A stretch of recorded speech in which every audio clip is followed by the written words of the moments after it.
Need to make sure we have a quorum.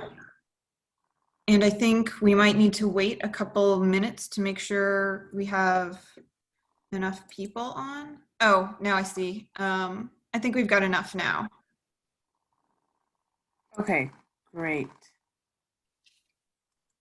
Good morning, everyone. Thanks for joining us today, and I'll call the meeting to order. And we'll go ahead and have some housekeeping rules from Sandag. Sure. This is Lisa Madsen, and I just wanted to say thank you, Megan, and welcome everyone to the third virtual meeting of the SSTAC. I'd like to start off by doing a quick roll call vote to ensure we have a quorum. So, Ilse Carey, are you here?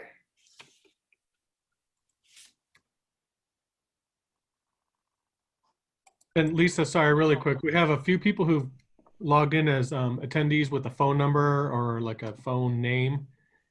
Maybe just if they're members and they should be on the panelist side, raise your hand and I'll get to you. Okay, so I'll go through the list and then we can go back a second time if there's anyone who might be, like you said, a phone number. So Kent Rodricks, are you here?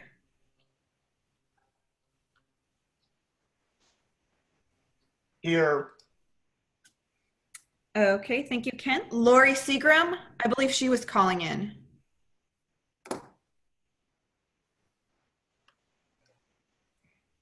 Charlene Ornelas, I know you're here.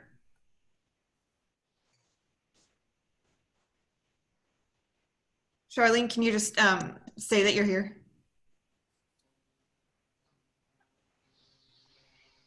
Yes, I am here. Thank you. I'd unmute again. No worries. Catherine Manis.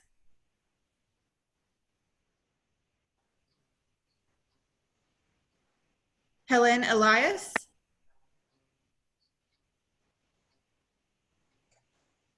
Clyde Kohler. Good morning, everyone. I'm here. Good morning, Clyde. Wayne Landon. Present. Thank you, Wayne. Rebecca Steiner.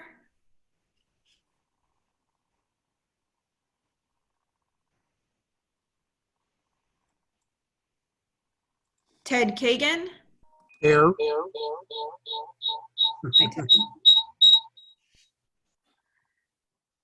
Survivors of torture, Winona Garcia. Are you here? There is no green light. Winona, are you here? Or Alicia De Leon Torres? We'll circle back. I believe that might have been Rebecca trying to speak. Okay, Rebecca, are you here? I'm trying, but you guys can't hear me. We can. Thank you, Oh, Rebecca. Okay, Winona Garcia or Alicia De Leon Torres? San Diego Center for the Blind, Marissa Lucero or Elsa Caballero? Oh, I see Marissa here. Yeah, I'm here. Marissa's here. Elsa's here too. Good morning, everybody. Hi, Elsa, thank you.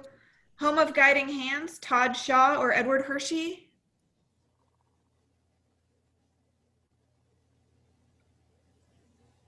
The Arc of San Diego, Anthony DeSalis or Melanie McCoy? Anthony DeSalis is here. Hi, Anthony. Hello. And Elder Help, Claudia Gavin or Nancy Kaiwanuka? Hi, Claudia here. Hi, Claudia. Hi. Okay, and Megan? Yes. From Fact. Here. Arun Prem, Fact. Vasi Lorenskas, MTS. Jay Washburn, MTS. I am here. Good morning, Jay. And North County, Charles Maine. Or Robert Gibo.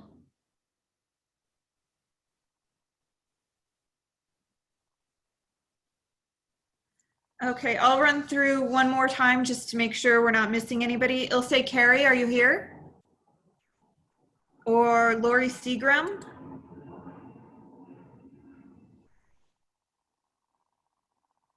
Catherine Manis? Helen Elias?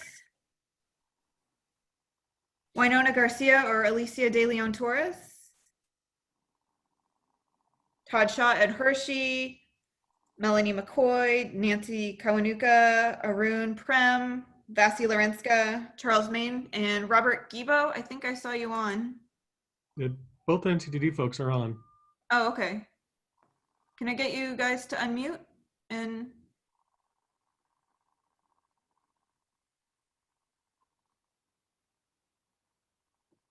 It looks like Robert might be signed in with the phone. Should be able to hit *6 to unmute himself. Yeah, I'm on my phone. Can you hear me? yes, thank you, Robert. You're welcome. You know where Charles is?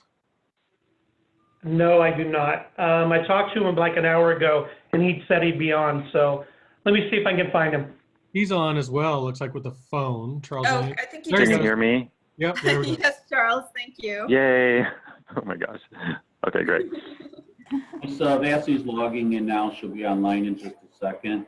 And if I could just offer a helpful tip, anyone who's on a computer and using computer audio, instead of having your mouse and to have to keep clicking the mute and unmute button and find it every time, if you just press down and hold the space bar, it unmutes you to talk, and then as soon as you let go of the space bar, it puts you back on mute. So it's a very handy little thing to do.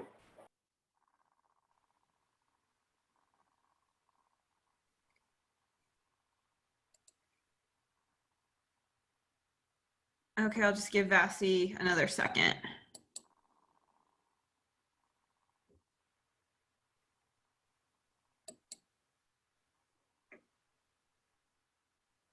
She just logged in. Oh, okay. Vasi, are you here? It just moved over from, there we go. Yes, I'm here. Okay, thanks, Vasi. Okay, so I believe we have a quorum. Clyde, you can vote for Ilse because I don't see that she's here. And then Wayne and Rebecca can, well, I guess, yeah, Wayne, you can vote for Lori Seagram unless she calls in. And then Ted, I believe you can vote for Catherine Manis as she is not here. So then I think we're good to go. We have enough alternates to serve as voting members. So we've got a quorum.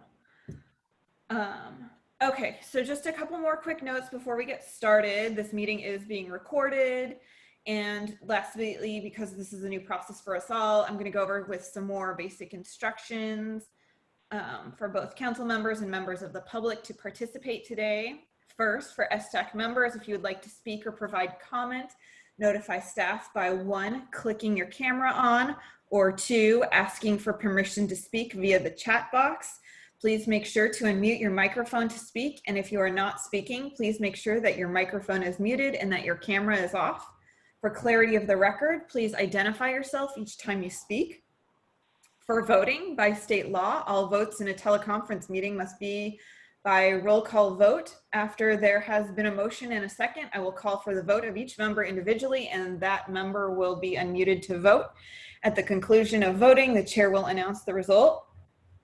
For members of the public who are virtually attending this meeting may comment by raising their hands in Zoom. To do so, click on the raised hand icon at the bottom of the toolbar. If you are participating by phone, press *9 to raise your hand. When the chair recognizes you, you will be unmuted by staff and can make your comments. For every agenda item, the chair must request public comments, and this must be stated clearly on the record. We need to state that either there are none for the record or that we have public comments. For items with an action, the clerk performs the roll call vote. The chair will ask for the motion and the second and recognize members. The members themselves must speak for the record. Thank you, and please let me know if you have any questions. Thank you, Lisa. So we can go ahead and go to item 2, which is the approval of the meeting minutes. Oh, okay. I think first we have to say that there were no questions for the record. Oh, okay. I don't see that there were any questions. Okay. So, okay. And for item 2, does anybody want to move approval or have any questions or comments on the meeting minutes? Ed Kagan will make a motion to approve the minutes as presented. I second it. Wayne Landon.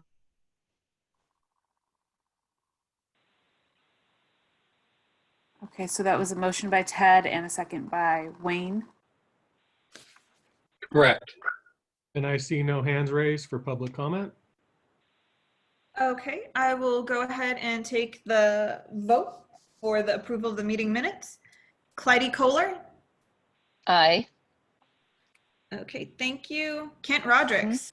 Aye. Thank you. Wayne, you seconded. Charlene Ornelas? Yes. Thank you. And Ted, you motioned to approve. Yes, approved. Okay, Marissa Lucero? Do you approve of the minutes? I'll circle back. Anthony DeSalis, do you approve? Yes. Okay, and Claudia Gavin, do you approve? Yes. Megan Schmidt? Yes.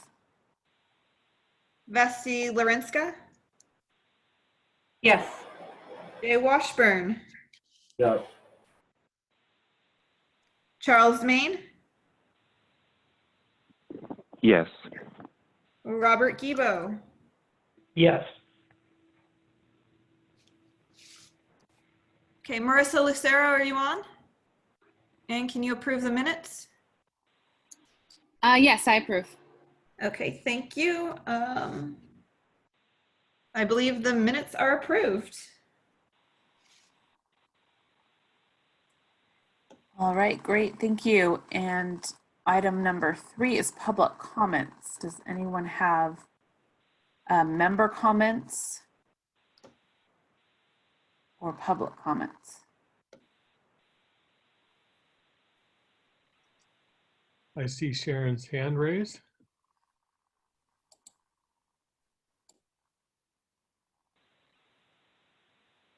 Yes, hi. I would like to be able to see the participants. Why is it that I can't see a participant list as the public? When I go to the meetings in person, I can.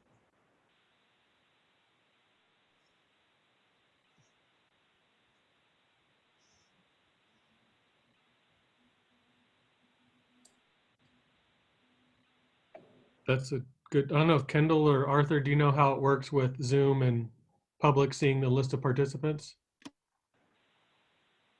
Sharon, you might be able to see participant count. You might be able to see how many are in there, but you may not be able to view their actual names. Open your participants panel and see if you're able to see the count. Participant in the bottom window. Yes, ma'am. See a list of names or anything.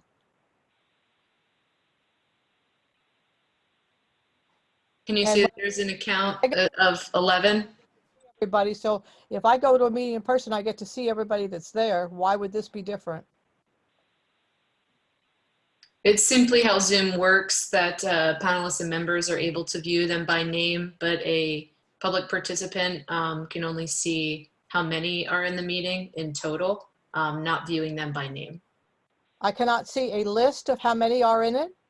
I do not have any participants saying there's 20, 17, 4,000, nothing. I have no idea. No, I think I understand Sharon's point, and we'll circle back, Sharon, but I think that is a limitation to Zoom. And I mean, I guess that knowing we had a introduction, so everyone did check in. and we got everyone's name, so you do know who is here. But you're right, as you know, you can't physically see them. Well, no, but I mean, I participate in a lot of Zoom webinars and Zoom meetings. I can see a count of how many participants there are. In the bottom menu, there's a section that says participants. It does not appear here at all. Yes, ma'am. A Zoom meeting is different from a Zoom webinar. We are in a Zoom webinar. In a Zoom meeting, it's much more informal and you can see and view them. I understand. I have attended both. The participant list is usually at the bottom, at least saying there's 20 or however many there are. The chat also only allows me to send the message to all panelists, not to an individual, like a leader or a host. That's different from regular meetings that I go to on Zoom as well. And just to clarify, you're asking to see who the members, the committee members are, right? Not public attendees. Correct. Yeah, I just want to clarify, you know, per Brown Act, public attendees don't have to sign in or acknowledge themselves, but the members is what you're concerned about. And I hear your point. Great, thank you. And it looked like someone else had their hand up. Oh, hang on. Charlene does. Yes. Thing I wanted to mention is I've been seeing a thing called, I think, is it Go Motion? Anyway, it's a group of that is getting together talking about futuristic transportation. The last one I went to, and I sent a copy of the link to Lisa, was talking about airplane type vehicles that will be like a car that will take off vertically and horizontally. No, vertically, that's right. And then get people from point A to point B. This is actually being done in New York. It's gone from a point in New York to the New York airport and was successful. They've also talked about the curb lines. They called it the future gold mine. And that's because of the many businesses that are now having to have, drop-by pickups. And so this is a real important thing to get involved in because it's going to be the future. And in some cases, we need to make sure that the needs of the people with disabilities are going to be included. And now that we're going to electric buses, I haven't been out of my house, so I haven't seen them if they're on the road yet. But I would like to know what's being done so a person that's blind will know that a bus has shown up, because electric is quiet. Thank you. Thank you, Charlene. Does anyone else have any public comment or member comments?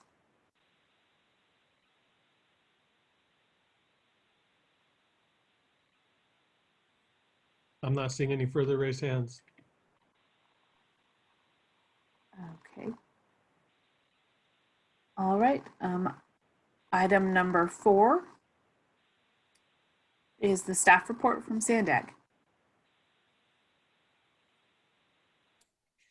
Thank you, Megan. So at the last meeting, I mentioned that Seth Litchney, who was a senior regional planner here at Sandag, is organizing additional regional plan vision joint working group meetings in the fall, similar to the meeting that was held at the library last year. And he's looking to hold a meeting with a community partnerships focus, which would include the community-based organizations working group and SDAC. And we still are working to find a date for the event, but as soon as I'm aware, I will make sure to extend an invite to all of you as soon as the new date and time is selected. And also new SDAC members and members who requested new Compass cards, you should have received them, so let me know if you did not. And we here at Sandag still have no return to office date as far as heading back into the office after this pandemic. So we're still working remotely for the time being. Brian, I don't know if you had any comments.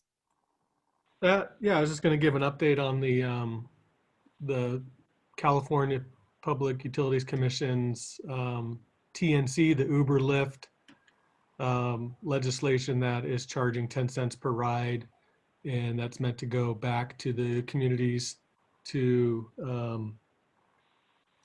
give regions money to then try and get wheelchair accessible vehicles out in the public. And the money has been collected and the regions have been chosen to act as the administrators. They were going to have us send in proposals to them on how we would award that money locally. And it was going to be about a month ago, and it was kind of too sudden. So they did postpone that indefinitely until they can kind of understand better what they want throughout the state from all of regions like our agencies like SANDAG to propose. So once they do notify us that they're reopening that, we will send in a proposal to them on how we plan to competitively award those funds in the San Diego region. And then we would get the okay from the commission at some point, and then we would start receiving those funds and start sending out a call for projects similar to what we do with what Zach does with Senior Mini Grant 5310, but it would be specific for wheelchair accessible vehicles for on-demand type rides. So more to come on that until the state kind of can get their act together and let us know what's going on. And that was it from me. Okay, thanks, Brian. And I do have one more comment. I was hoping Lori Seagram would be on the call today. It doesn't look like she is, but I just want to let you know she sent out an email to me last week saying that the Borrego Springs Revitalization Economic Development Subcommittee recently acquired funding from the Borrego Valley Endowment Fund to implement a 6-month pilot volunteer driver program called Let's Go Borrego/Vamanos. This is the result of a community-wide survey that was conducted several months ago that established the need. This program specifically addresses transportation challenged individuals that need a ride to medical, optical, dental, or physical therapy appointments, and as well as purchasing food.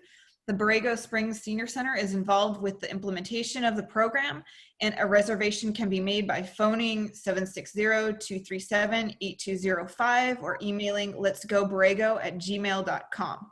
So I just wanted to make sure everybody on the council was aware of that, because that sounds like a really great program. Thank you, Lisa. Does anyone have any comment or questions for Brian or Lisa?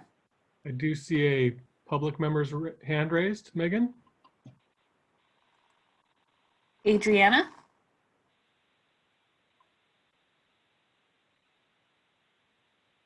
Sorry, that was an accident, guys. Ah, no problem. That's okay. I wanted to just mention that I know a lot of us were trying to figure out what to do if the TNC's Lyft and Uber had indeed shut down and moved out of California. I think that was a few weeks back now, but I just know that there's a lot of us who use Uber and Lyft as part of our network to serve our clients. And so I just wanted to bring up that that's still a possibility. We'll see in the next few months what happens, but it's something to be aware of. And I think we all need to be thinking about what our backup plans for capacity might be if that happens, and how that would impact our capacity for the services that we do offer where we're using a TNC. So I think we just need to keep that in mind and brainstorm a little bit if we need to on that.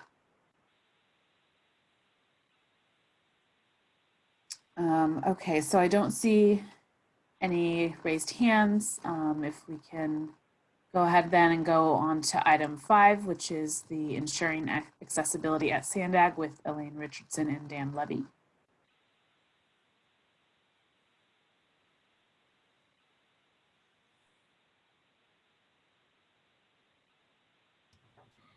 Elaine, are you there? Are you going to introduce it?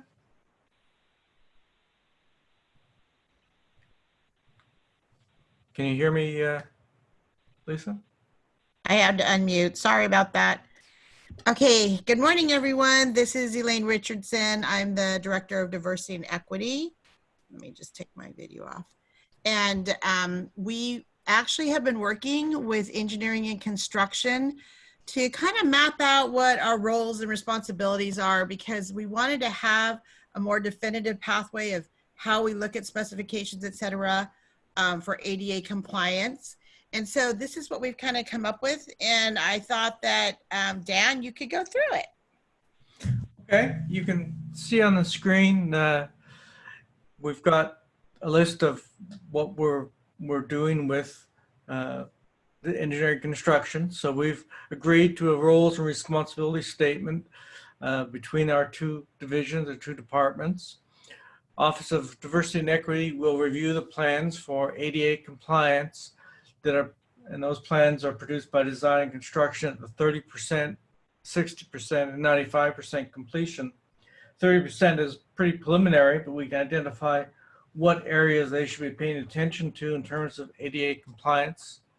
60% is when we really get into the meat of the matter and looking at making sure that they are fully ADA compliant. And then 95% is when we get a look at the plans to make sure they're good for construction. We're also going to be looking at ways to improve accessibility that go above and beyond the minimum requirements, because really that's what the ADA and the California Building Code are when it comes to accessibility. They're minimum requirements. And I think there are lots of things that can be done beyond those minimum requirements to improve accessibilities of the projects that Sandag is building. Then we're going to be reviewing the facilities during construction and just before opening. And we will assist engineer construction in presenting the projects to STAC. So we'll probably bring the projects at about the 60% level after we've reviewed them. And then we'll come back again if STAC has made some suggestions. We'll come back again at the 95% and review what's actually going to be built. ODE has also submitted suggested updates to the LOSAN and trolley design standards. Those standards were a little bit out of date, and so we've brought them up to the current codes, as well as made some suggestions about how they can go above and beyond the ADA. And these new processes are going to roll out gradually, but we have already reviewed about 10 projects, and we will start bringing them to STAC. So if there are any questions, I'd be happy to answer them.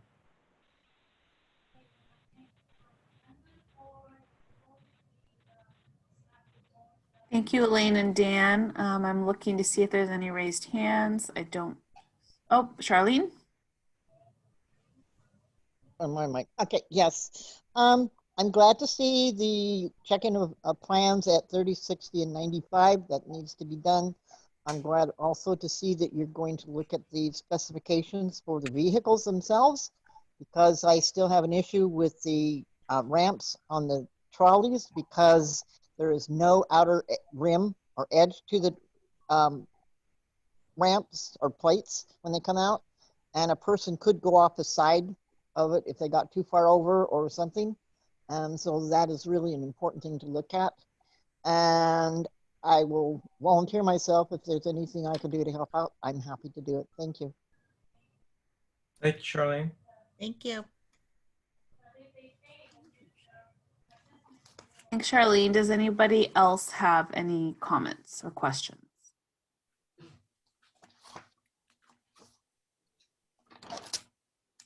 Don't see any. Yeah, I'd like to say something, and I'm sorry, I'm not sure how to raise my hand. This is Kent Rodericks. Hi, Kent. Go ahead. Hi there. Thank you, Megan.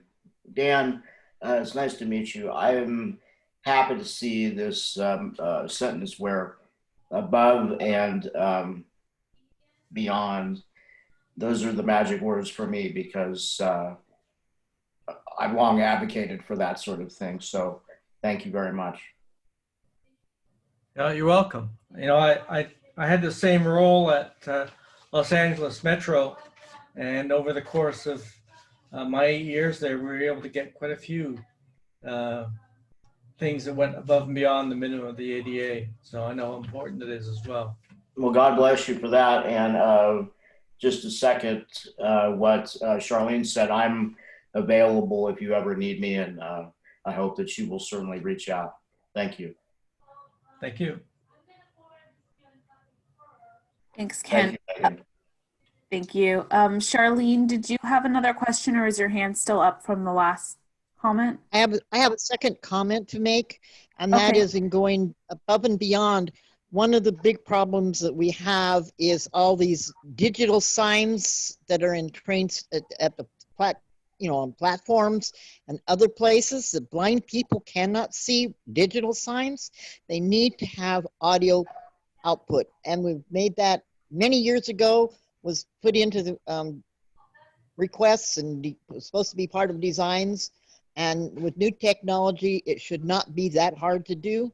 But if I go to a train station and there's a problem with the trains or the trolleys, and you have a sign up saying to go to somewhere else to get the trolley, I don't know that. I have no clue if they're behind, anything's going on. I don't know. And I should have the same right to know that there's another bus or trolley coming in so many minutes like everybody else does. Thank you.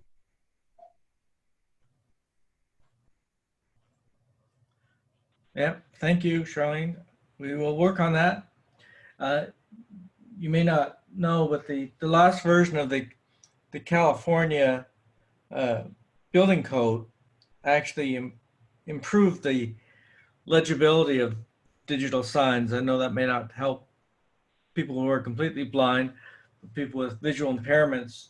The new standards make it the signs a little bit easier to read.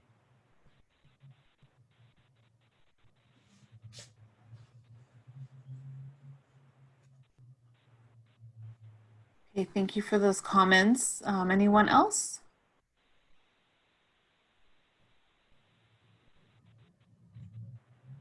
And the attendees, Sharon?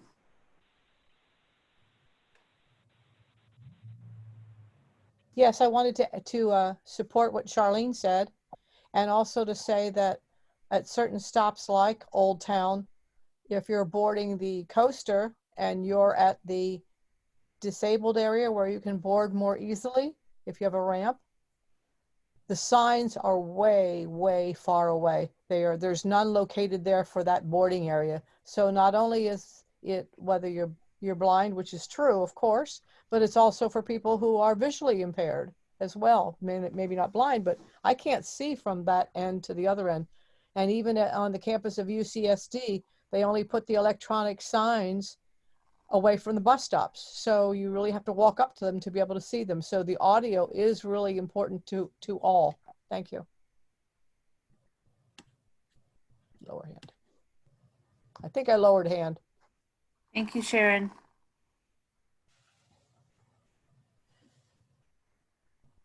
Does anyone else have any comments on this item?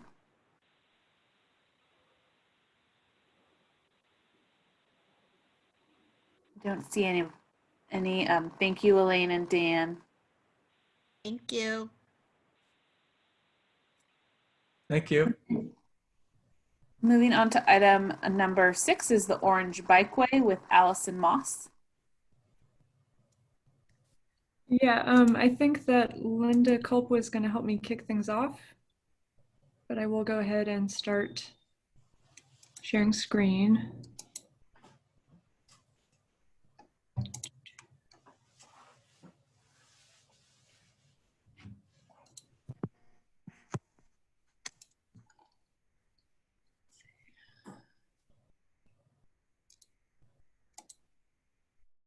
Are you there and unmuted?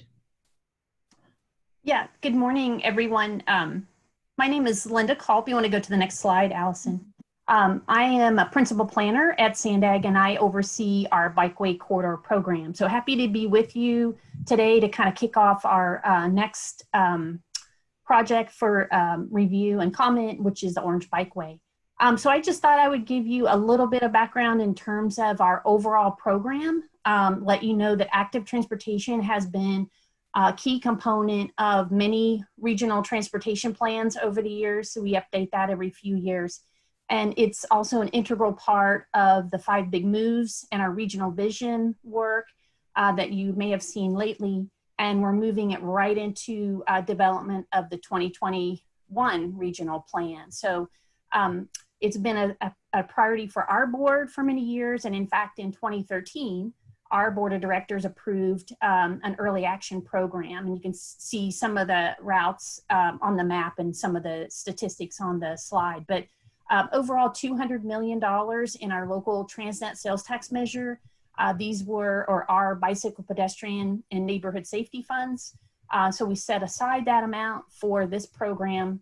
That equates to building 77 miles of bike improvements. And we say it's a bike EAP, but there are also pedestrian improvements and traffic calming improvements in all of our projects. And the goal in our program is to make it safer for all users. So whether you're on your bike, you're using the sidewalk, or you're in your car, we want you to slow down at the same time and make it safer for you as well.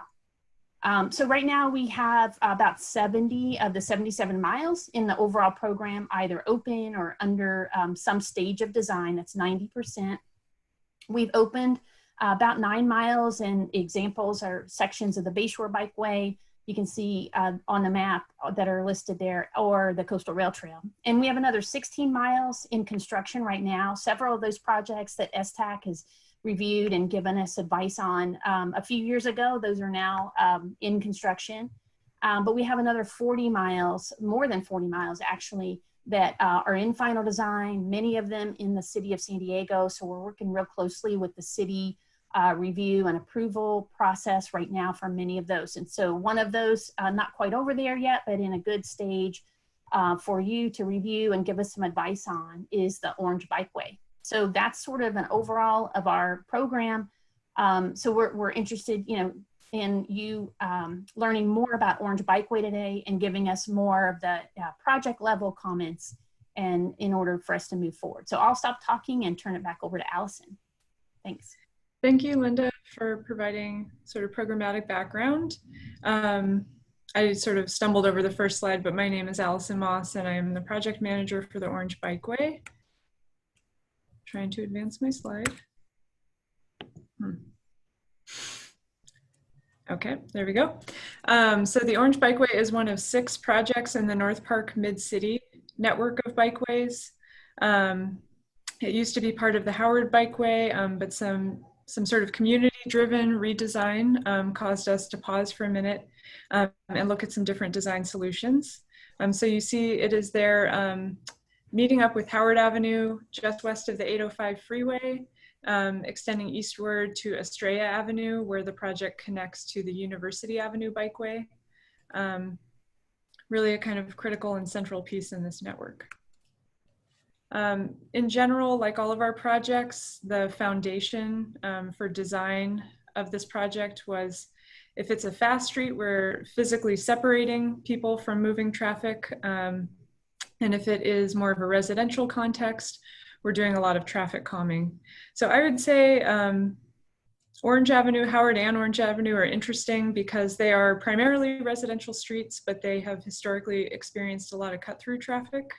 And so an interest in the Orange Bikeway was getting some of that traffic that's just driving straight through onto one of the collector streets, more arterial streets that are on either side, so University or El Cajon Boulevard. There are, of course, constraints in all of our projects where we're building in urban environments. We're trying to fit things into historic neighborhoods and manage a lot of competing interests. Like I said, this project really benefited from a lot of direct and grassroots community outreach. So a lot of local advocates really championed this project. There was a big workshop held in addition to an open house and public hearing for the project, in which the team received a lot of comments, largely in support of the project, traffic volume reduction, and a couple specific comments related to design refinements. So this is just sort of what we call a Lucky Charms map. So we have all these little dots saying what the features are. I'm going to show you some some urban design plans which give you a better view of what they are. But we have, in this stretch from the 805 to the 15, we've got things like speed cushions, which are speed humps with cutouts for emergency vehicles. We have raised crosswalks. We also have a traffic diverter, which I'll show you soon. And then the bike facility that is sort of the throughout the entire corridor is a buffered bicycle lane. And that's accomplished by just changing the striping on the street from 2 vehicle lanes and a left turn sort of center lane into buffered bike lanes. East of the 15, we've got more speed cushions. We have our 1 neighborhood traffic circle at Highland Avenue, and we have 2 more neighborhood, median island traffic diverters. So this is the first feature I wanted to walk you all through. This is the median island traffic diverter. It is basically a median that extends the entire length of the street. It allows people driving to turn right in and right out only. It allows people walking and biking to traverse the street seamlessly. And this is one of those features because the traffic volumes on this street were quite high, and there are a lot of people walking and biking and also trying to access transit via this corridor, and many schools. A really high proportion of kids that are walking and biking to school in this area. The community really wanted to see some of the volume come down. We are looking to add some landscaping here and also some striping improvements to make crosswalks more visible and just kind of clarify the environment for everybody. At Highland Avenue and Orange Avenue, sorry if I didn't mention the street on the last one. So the traffic diverter was Fairmont that I had shown. We also have one at 35th Street and at Euclid Avenue. The sole neighborhood traffic circle for this project is at Highland Avenue and Orange Avenue.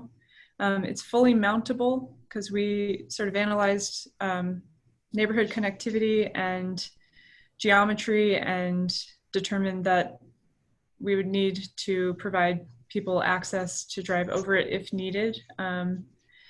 But generally they'll follow the path around the circle. We've got plenty of landscape opportunity here in the parkway areas. And we're also incorporating center and edge islands to enhance the pedestrian crossing experience, slow traffic down a little as well. We have several raised crosswalks. These were in direct response to communication with the community, and also Council Office District 9 was very interested because of all the schools and having a lot of improved pedestrian crossing areas. So this is one where at 36th and Orange, where the drainage was pretty tricky for us. The street is quite flat and there's some areas that are subject to ponding. So we have a little pop out going on, and we're using a trench drain, which is covered with an ADA and heel-proof trench drain grate over and helping people to cross the raised crosswalk. At Estrella Avenue and Orange Avenue, we've got curb extensions. I think these are not a very novel feature to folks on STAC or attending STAC meetings, but popping out all 4 of the corners to shorten pedestrian crossing distances, improve the visibility of people walking, and slow drivers down a bit as they make right-hand turns. This one is also right adjacent to a school where there are a lot of kids walking to school, and also offers some landscape enhancements. I'll mention really quickly, this may be a question that comes up. All of the landscaping would be drought tolerant native landscaping that would be selected specifically for a low height. So nothing would be growing so high as to impede visibility. Last, this doesn't have a whole lot of bearing maybe for the accessibility community, but these are chokers with speed cushions. So this is an in-street treatment. It's basically a narrowing of the street. So 2 little islands on either side of the street, and then a raised feature in the middle, like a speed bump, but with cutouts for emergency vehicles. And that is to slow people driving passenger cars down as they travel through them, but it is completely accessible to emergency vehicles because of their wheelbase width. Also some landscaping enhancements here. Last, I believe, is the schedule slide, and just wanted to say we started this effort quite a while ago. The North Park Mid-City projects used to be kind of one massive project, and they got broken out into separate ones as design developed. So starting all the way in 2012, we got through preliminary engineering and environmental in 2019, and we've been in final design since 2019, and we're hoping to wrap up in early 21. Construction schedule is to be determined. With that, I've got my contact info on the title slide and can share it with anyone who's interested in follow-up, and I'll be happy to take any questions. Thank you. Thank you, Linda and Allison. Does anyone have any questions? I see Marissa.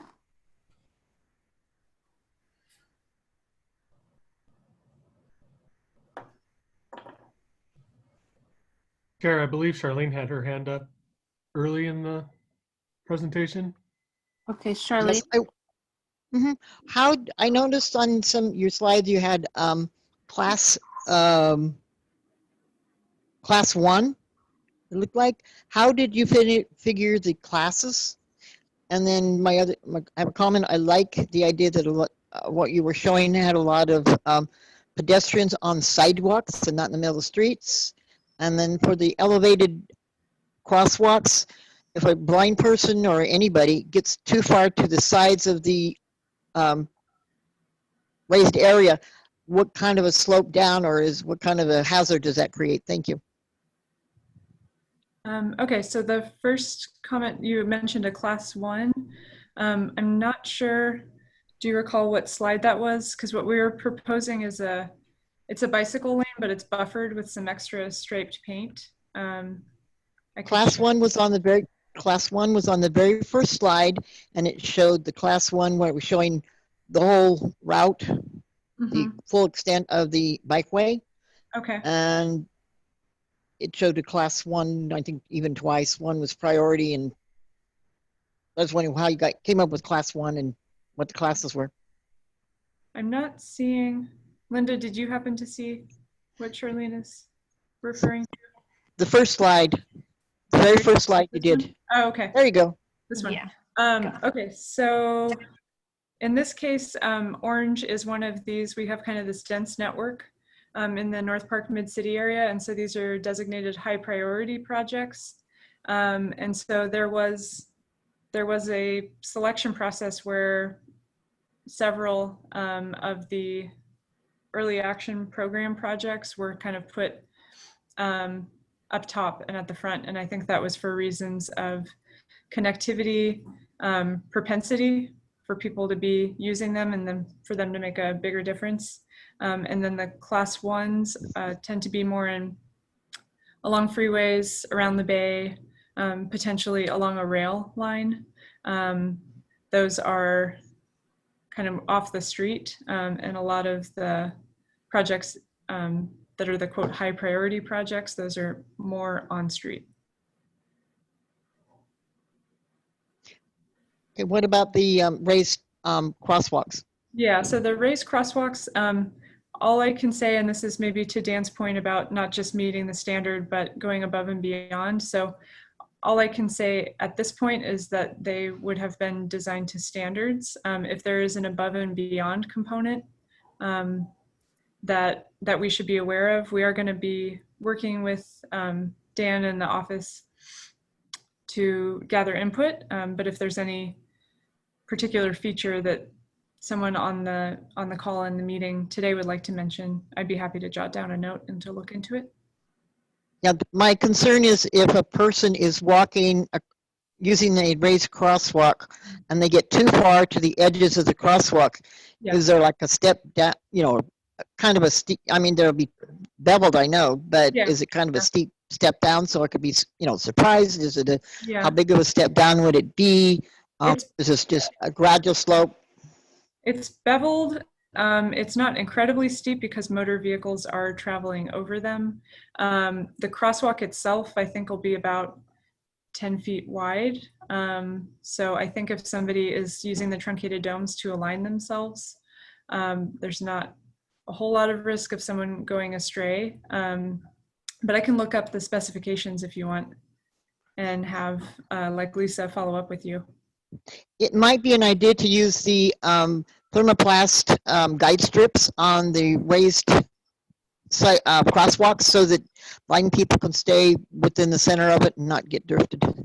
Okay. Yeah. Blind people drift when they walk. It's a good point, Charlene.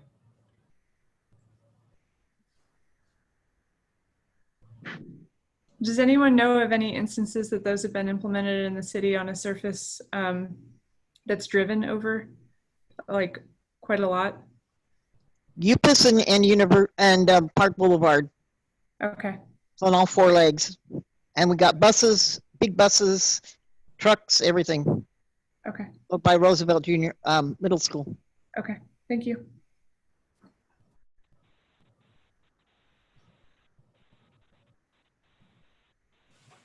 I see another question from Marisa. Yeah, sorry, that was me. I was, I don't know if I can share my screen, but when Elsa and I were looking at some of the designs once they had been pushing through, you know, we noticed that there were a lot of environmental features that were previous there. For example, like lots of trees that had been there for some time. And the positioning of where the crosswalks were, there was visibility issues on more than one occasion. So there was a big, beautiful tree right next to where a person was standing to cross the intersection. And so it was almost like if, you know, we plastered down this design, but then didn't take into consideration what was already there before. So like I said, I'm not sure if I can share my screen or not, but there is a picture of, I believe this was Louisiana and Mead, just as an example where there is a very large palm tree that would create a visibility issue for someone who was crossing Mead.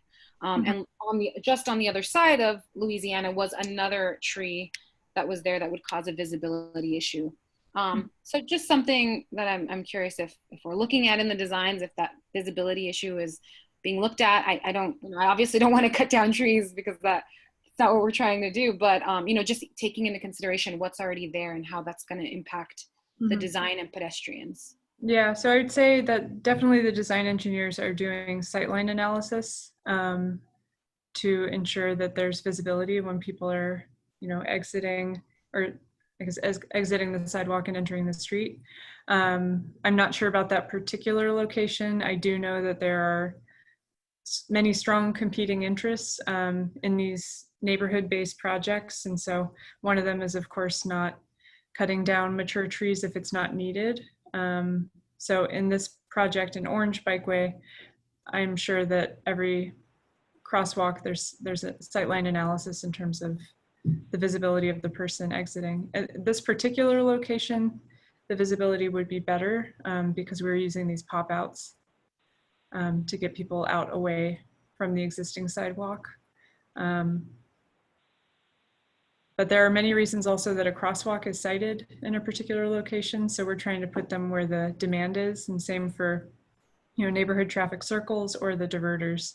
They're cited where they're needed based on a bunch of existing condition info. But if there's a tree that's really obstructing a view, then yeah, we would want to look at that and potentially not keep that tree as part of the project.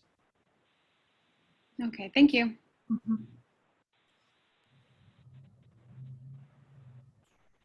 And I see Elsa has her hand raised. Hi, good morning, everybody. I had a question on the intersection of 5th and Euclid. I saw that there's a median for the pedestrian when they're crossing north and south on that intersection. And on that median, I believe you have truncated domes separating the two-way traffic, or I'm sorry, east and west, yeah. So we got the tactile domes at the center of the street. So I'm just wondering if there's going to be, if there is a control at that intersection, what the control is, and if the pedestrian is expected to stand and shelter there while they make a second crossing. It is intended, yeah.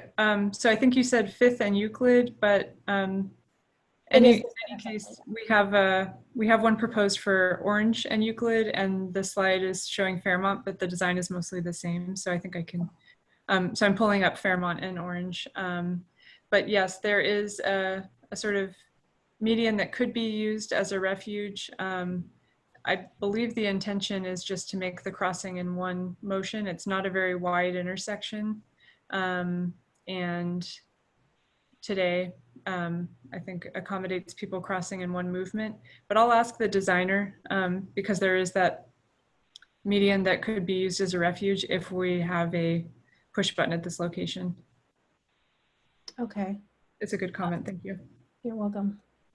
And just for information, typically those truncated domes indicate the finish of a crossing. So I would be concerned that if a pedestrian's crossing and they hit those truncated domes, they think that they're at the ramp out the other side of the street. Yeah, they are used in median refuges like this. And there's a specific standard in terms of how much space needs to be provided within them. Okay. So that they can't be kind of, the gap between them can't be skipped over altogether, but it is a standard design feature to use in a refuge. Okay, great. Thank you for addressing that.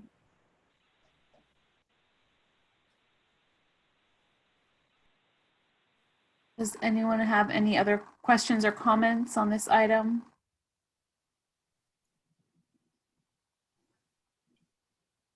I don't see any hands. Okay, great. Thank you so much, Allison. Thank you.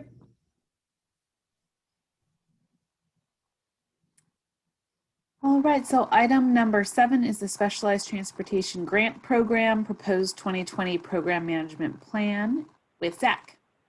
Hello, and good morning, Chair, members of the STAC. Like Megan said, I'm Zachary Rivera, Project Manager of the Specialized Transportation Grant Program, or STGP for SANDAG.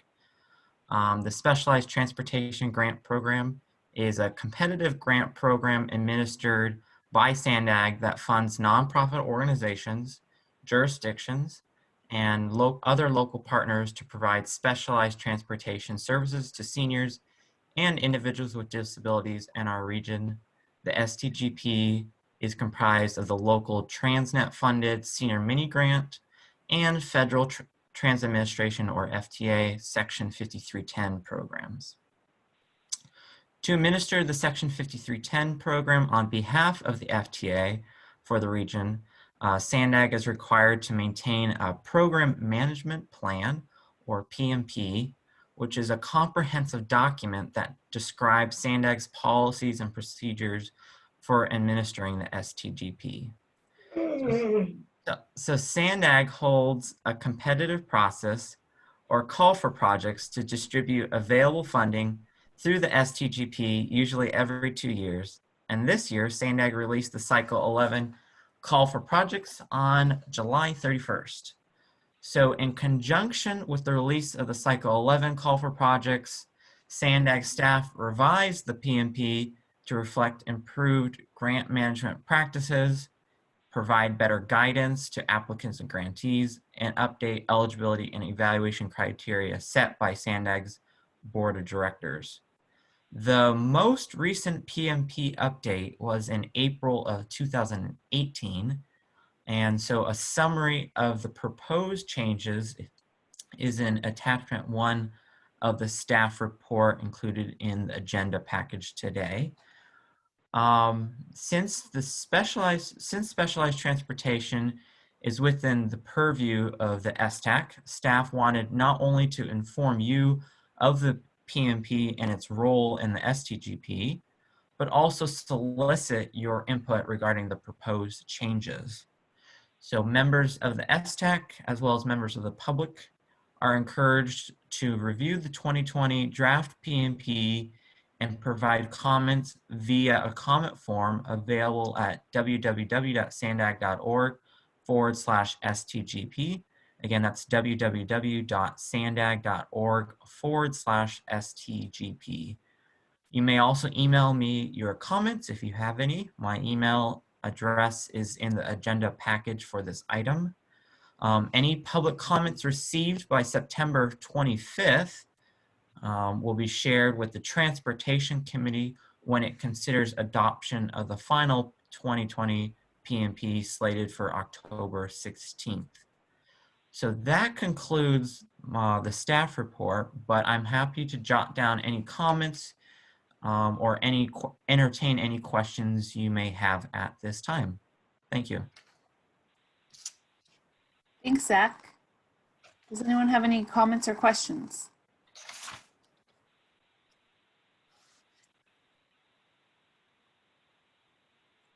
I do not see any hands.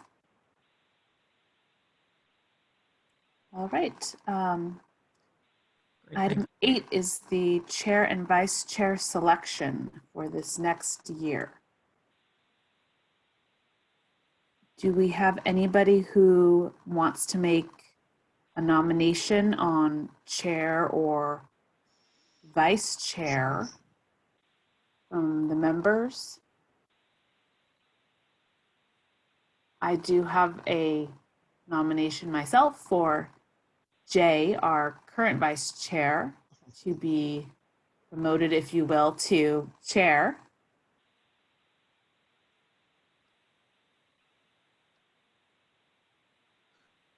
I was just getting ready to make that same nomination to nominate Megan for chair.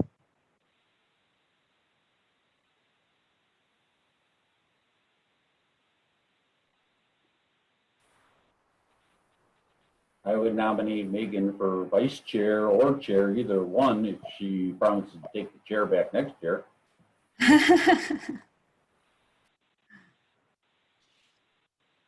Okay, so we have a nomination for Jay as chair, Megan as vice chair, or Megan as chair.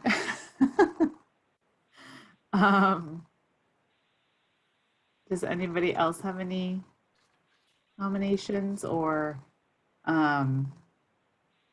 Lisa, would we make one as a motion and then everybody votes on it, or do we need to make two different motions, or how would we? Yeah, let me see. Okay, I think I've got like a little thing I've got to read here. Okay. It says, per the STAC charter, a chair and vice chair or co-chairs are nominated and elected annually by the STAC to serve one-year terms. The chair conducts meetings. The vice chair shall conduct the meetings in the absence of the chair. A primary or alternate voting member may be elected chair or vice chair, but would retain his or her status as a primary or alternate voting member during his or her tenure. So then I wanted to say a big thank you to Megan and for serving as chair this past year, and another thank you to Jay for serving as vice chair. And so we can elect a chair and vice chair, or we can select you both to be co-chairs. It looks like so. You know, Charlene, what's that, Charlene? I'm going to make the motion to have vote Megan as chair and Jay as vice chair. Okay. We can do that, and then I can. Does anybody else have any other comments before I call? You need a second. You need a second. Okay. You need a second to my motion. Okay. Would anybody else like to second, or does anybody else have any other comments that they'd like to share before I do a roll call vote? Wayne Landon, I second. Okay. Okay.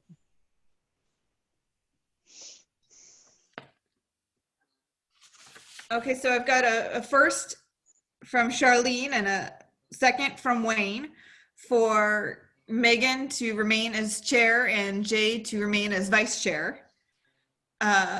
Any other comments before we go to roll call vote? I think a couple people chimed in at once, and I just want to make sure they're heard before officially calling a vote.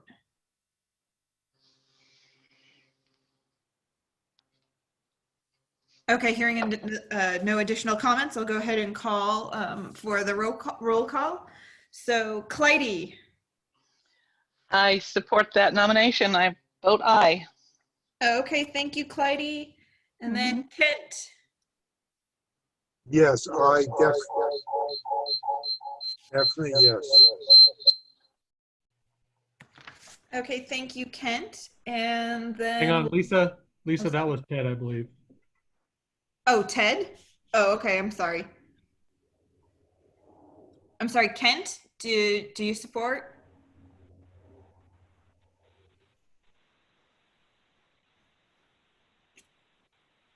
Is Kent still on?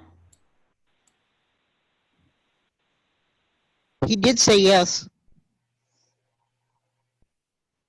I couldn't tell if, It looks like Kent may have dropped off. okay, because I think that was Ted Kagan. Yep. It was, yes, it was. Okay. Okay, so Ken, I'll just write absent. Okay, Wayne seconded. Charlene, you were the first. Ted said yes. So Marissa Lucero? Yes. Thank you. And then Anthony DeSalis? Yes. Thank you. Claudia Gavin? That's a yes for me. Okay. And then Megan? Yes. Okay. Arun, I don't think he ever signed on, did he? I don't believe so. Okay, and then Vasi? Yes. Jay? Absolutely, yes. Charles Maine? Yes. Okay, thank you. And then Robert Gibo? Yes. Okay, thank you. It's official. Thank you again, Megan and Jay, for agreeing to serve as chair and vice chair for another year. Thank you so much. Thank you. My pleasure. I guess I have to say the motion is approved. And yeah, I guess we can. Okay, great. Thank you. For the transit operator update for MTS. All right, thank you, Megan. A couple things. We recently sent out notices to everyone of a possible labor action with First Transit that would affect access and our minibus fixed routes. First Transit and their labor union has reached a tentative agreement, so we're hopeful that there will be no work stoppage. We are still being cautious about this, though. 4 years ago, they had a tentative agreement and the membership voted it down and they struck immediately afterwards. So we're still not out of the woods. The tentative agreement has a no strike clause until the vote. And we don't have a vote date yet, but we are monitoring the situation closely and will continue to communicate with the STAC members through Lisa. And thank you for your help with sharing out communications for us. On more positive notes, we're getting closer to launching our web app. We're in final internal testing and we'll be looking for some volunteers soon to work with us on public testing of that for being able to schedule trips and other things. We're also getting very close to launching our automated phone system for enhanced announcements and call outs to people with trip reminders, ETAs, other things. We've just renewed our contract with First Transit, so we're upgrading our phone system to be able to handle this new capacity. Another thing we should hopefully be launching about October 1 is that due to COVID, we had to suspend in-person assessments. We've looked at restarting these, and I know how the county's gone up and down with restrictions. So what we have developed and will be launching is our VIP assessment program, which stands for virtual in-person. So we will be conducting in-person assessments virtually using a WebEx application to contact individuals and connect with them. We'll schedule meetings with them, allow individuals to either use their own technology, to have a caregiver or a family member assist with the technology. And if there's nothing available, we will deliver a tablet to the individual with personally following COVID safety precautions and social distancing, face masks, so on, and deliver a tablet to an individual to use for the assessment. No MTS or First Transit personnel will ever go into someone's home. The handoff of the device would happen at the door. we have had some members of STAC and ASAC who have actually helped us with some beta testing on this and given us some real good feedback. We have a meeting tomorrow to review that and make some ongoing tweaks to the program.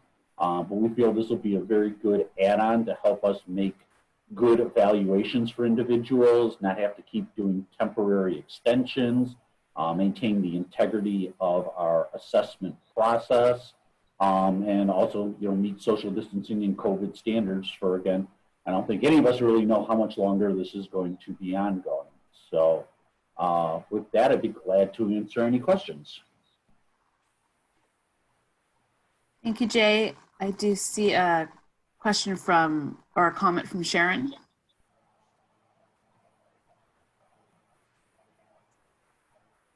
Hi, Jay. Thanks for that update.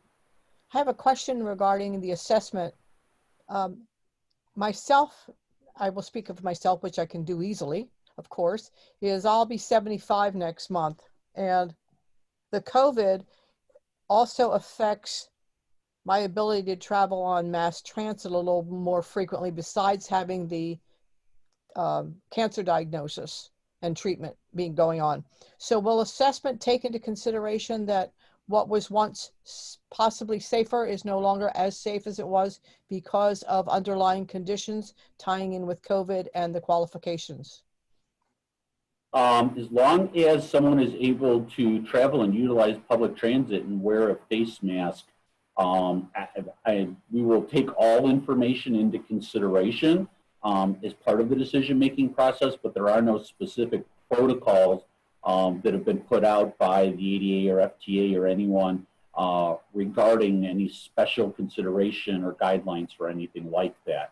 The only thing that's actually been put out by the ADA is that the wearing of face masks or face shields falls under a life safety issue, so there is no reasonable accommodation for not wearing a mask.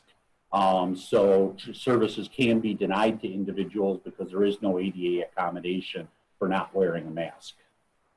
Okay, so then enforcement will be made by all the public bus drivers, not allowing anyone to not come onto or while they're in the bus, take off their mask. Is that correct? I'm not talking about the corporate policy. I was merely speaking as to the ADA standards. If you want information on the internal MTS policy, you can contact customer service and they could inform you of the specifics of the internal policy. Thank you.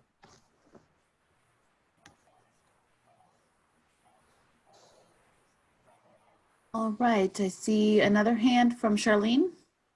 Yes, I just wanted to mention to Jay that as a person with limited vision and I board a public transit vehicle, I cannot tell that a person is or is not wearing their mask.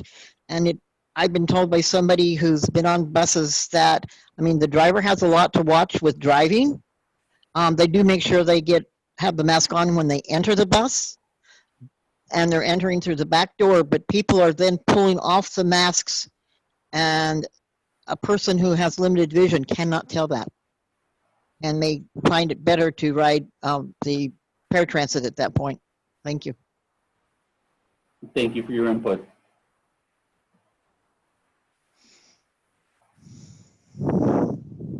Charlene, does anyone else have any other comments?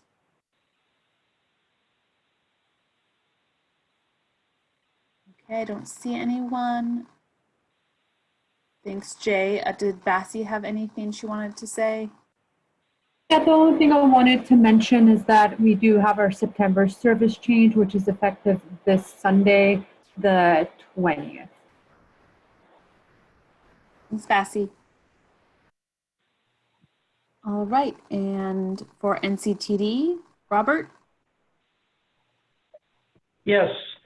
Paratransit, our ridership is slowly starting to come back.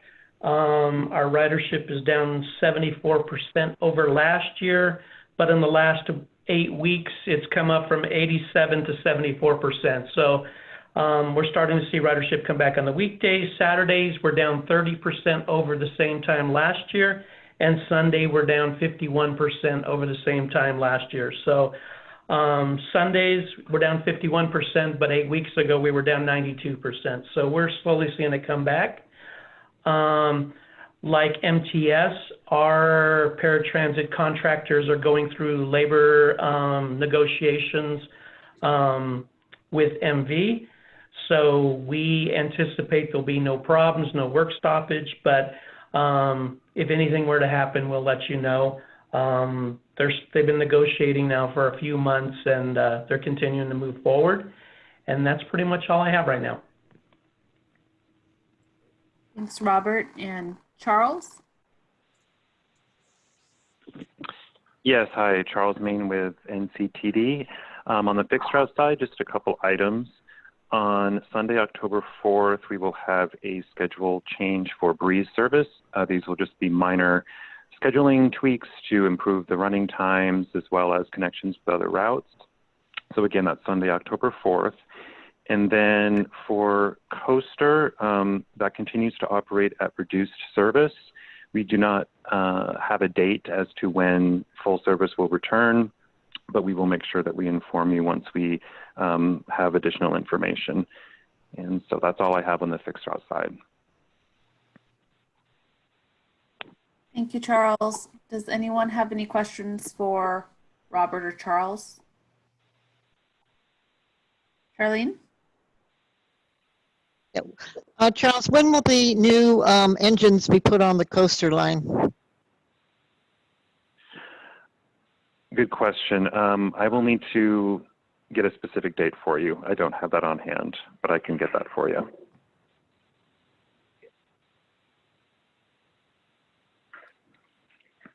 Thank you. Any other questions for NCTD?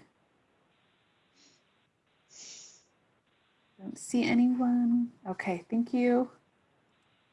And item 10 is update for fact. Let me see my notes here. So I just wanted to mention that the CalAct conference is coming up. This will be a virtual conference this year, and the cost is less. So if anyone's interested in that, you can go to the CalAct website. It's November 3rd through 6th, and there'll be a lot of online sessions about various topics. And there should be some interesting things as far as the pandemic goes, and kind of lessons learned type themes. The next CAM meeting is next Tuesday, the 22nd. If you're not receiving those agendas and you'd like to, please you can reach out to me. And then we have an upcoming board meeting, September 24th, which is open to the public if anyone would like that agenda as well. And then save the date for our annual meeting, which right now is going to be a virtual for the first time. So we're excited to be doing that and getting ready, prepared for that. That will be December 15th, which is a Tuesday. I believe it's probably scheduled for the morning. We're still working out some details on that. And then our ridership has gone up. We're not quite at the levels they were before COVID, but we're getting pretty close to it. We also are adding some new vendors to our brokerage currently, trying to build the capacity there. And I think those are the only updates I have for fact right now. Did anyone have any questions for me or about fact in general? I see one from Sharon. Hi, Sharon. Hi, Megan. Thanks for having the fact available to help me out during my radiation treatments and things. So I really appreciate that. I'd like to know about the continuance of the rides that are free. And so I'd like to know about how I can get on a database or an email to receive updates from facts. I don't seem to get those. We do have a newsletter sign up through our website. And we do have our CAM meetings that are going on every other week where we're giving updates. Right now, there's no end date to the free fare for Ride Fact rides. That's something that our board will have to decide on. So once that happens, I can update maybe Lisa to update this group. But right now, I don't have any, it's kind of TBD at this point with that and what the board decides. But I'll be sure to make a note to update anyone on that if anything changes. But yes, our newsletter sign up you can do through our website at actsd.org. Thank you so much for your service. Thanks, Sharon. And item number 11 is our upcoming next meeting, November 9th at 10 a.m. And unless anybody else has any comments or questions, I'll go ahead and adjourn us, and I hope everyone just continues to take care and stay safe. Thank you, everyone. Thank you. Thank you. Thank you. Have a good couple of months. Stay safe. Stay safe, everyone. Be safe.